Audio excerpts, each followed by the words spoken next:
Okay, તો હવે તમને બતાવીએ કે આપણે ફેબ્રિકેશન અંદર મેન પાવર કેવી રીતે એડ કરી શકાય. મેન પાવર એડ કરવા માટે પણ સેમ આપણી જોડે બે ઓપ્શન છે. જેમ કે તમારા જોડે અહીંથી તમે ડાયરેક્ટ ડાઉનલોડ તમે ટેમ્પલેટ કરો, ઓકે, અને તમે ડાયરેક્ટ અહીંયા તમે એ ફાઇલને તમે અપલોડ કરી દો. ઓકે, તો તમને ડાયરેક્ટ તમારા મેન પાવર તમે અંદર જેટલી પણ તમે ડિટેલ એડ કરેલી હશે, તમારા બધા મેન પાવર તમને એની અંદર સ્ટોર થઈ જશે. જેમ કે તમારે આ ફિલ્ટર મારવું છે, ઓકે, તો તમે અહીંથી તમે ફિલ્ટર પણ મારી શકો છો. ઓકે, જેમ કે અત્યારે આપણે પાથ એન્ડ પ્રેસમાં આપણે એક મેન પાવર એડ કરીએ. આપણે અત્યારે એક મેન્યુઅલી એડ કરીએ. જેમ કે અત્યારે એનું નામ અત્યારે રાખું છું, ઓકે, જીમી. ઓકે, ડેઝિગ્નેશન આપણે એનું ફિટર આપીએ. એમ્પ્લોય કોડને અત્યારે આપણે નથી આપવું. સાઇટ માટે આપણે જેમ કે કરું છું કે પાર્ટ એન્ડ પ્રેસ સિલેક્ટ કરું છું. ઓકે, જેમ કે હવે એનું સેલેરી ઇન્ફોર્મેશન જેમ કે એની ડેલી છે. ઓકે, ડેલી જેમ કે એ 1000 રૂપિયા આપણે એની સેલેરી કરી દઈએ આપણે.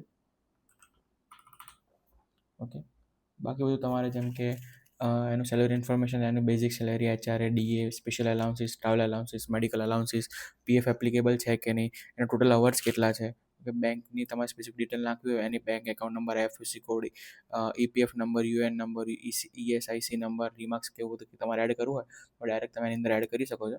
ડાયરેક્ટ તમે એડ મેન પાવર પર ક્લિક કરશો તો તમને સ્પેસિફિક જેમ કે 5 એન્ડ પ્રેસ પર ક્લિક કરું છું, તમને સ્પેસિફિક એનો મેન પાવર દેખાઈ જશે આપણે.